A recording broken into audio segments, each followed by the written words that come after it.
سلطان محمود غزنوی کا دربار لگا ہوا تھا۔ دربار میں ہزاروں افراد شریک تھے، جن میں اول یعقوب اور عبداللہ بھی تھے۔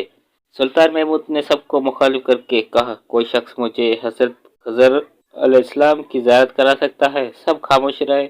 دربار میں بیٹھا ایک غریب دیہاتی کھڑا ہوا اور کہنے میں لگا، زیارت کرا سکتا ہوں۔ سلطان نے شرط پوچھی تو عرض کرنے لگا، 6 ماہ دریا کے کنارے چل کر کاٹنا ہوگا، لیکن میں ایک غریب آدمی ہوں، میرا گھر کا خرچہ آپ کو اٹھانا ہوگا۔ سلطان نے شرط منظور کر کے اس شخص کو چلنے کے لیے بھیج دیا گیا اور گھر کا خرچہ بادشاہ کے ذمہ ہو گیا۔ 6 ماہ گزرنے کے بعد سلطان نے اس شخص کو دربار میں حاضر کیا اور پوچھا تو دیہاتی کہنے لگا، حضور کچھ واقعے الٹے ہو گئے، لہذا 6 ماہ مزید لگیں گے۔ مزید 6 ماہ گزرنے کے بعد سلطان محمود کے دربار میں اس شخص کو دوبارہ پیش کیا گیا تو بادشاہ نے پوچھا، میرے کام کا کیا ہوا؟ یہ بات سن کے دیہاتی کہنے لگا، بادشاہ سلامت، میں گنہگار ہوں۔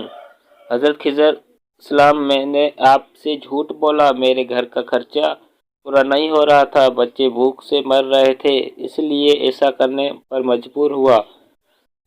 سلطان محمود غزنوی نے اپنے ایک وزیر کو کھڑا کیا اور پوچھا، اس شخص کی سزا کیا ہے؟ وزیر نے کہا، سر، اس شخص نے تو بادشاہ کے ساتھ جھوٹ بولا ہے، لہذا اس کا گلا کاٹ دیا جائے۔ اور دربار میں ایک نورانی چہرے والے بزرگ بھی تشریف فرماتے تھے، کہنے لگے، بادشاہ سلامت، اس وزیر نے بالکل ٹھیک کہا ہے۔ بادشاہ نے دوسرے وزیر سے پوچھا، آپ بتاؤ؟ اس نے کہا، سر، اس شخص نے تو بادشاہ کے ساتھ فریاد کیا، اس کا گلا نہ کاٹا جائے، بالکل اسے کتوں کے آگے ڈالا جائے تاکہ یہ ذلیل ہو کر مر جائے، اسی مرنے میں کچھ وقت تو لگے گا۔ دربار میں بیٹھے اسی نورانی چہرے والے بزرگ نے کہا، بادشاہ سلامت، یہ وزیر بالکل ٹھیک کہہ رہا ہے۔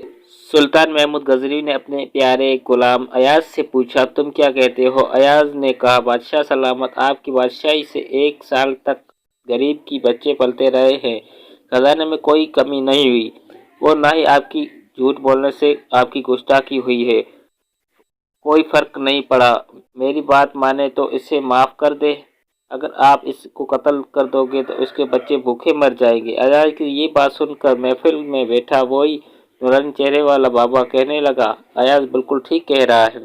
سلطان محمود غزنوی نے اس بابا جی کو بلایا اور پوچھا، آپ نے ہر وزیر کا فیصلہ درست کہا ہے، اس کی وجہ سمجھائیے۔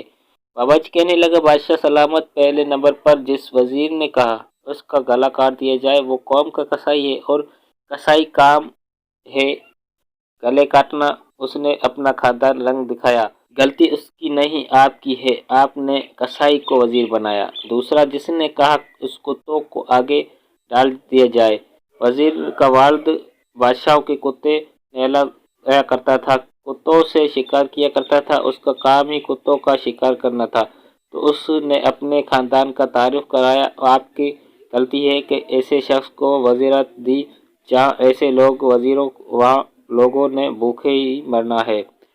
اور تیسرا، ایاز نے جو فیصلہ کیا تو سلطان محمود سنو، ایاز سعید کی شان یہ ہے کہ سعید اپنا سارا خاندان کربلا میں ذبح کرا دیا مگر بدلائی کا کبھی بھی نہیں سوچا۔ سلطان محمود اپنے کرسی سے کھڑے ہو جاتے ہیں اور ایاز کو مخاطب کر کے کہنا، ایاز، تم نے آج تک مجھے کیوں نہیں بتایا کہ تم شہید ہو؟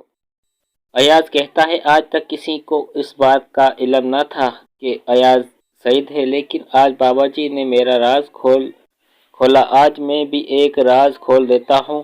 اے بادشاہ سلامت، یہ بابا کوئی عام ہستی نہیں ہے، یہی حضرت خضر علیہ السلام ہے۔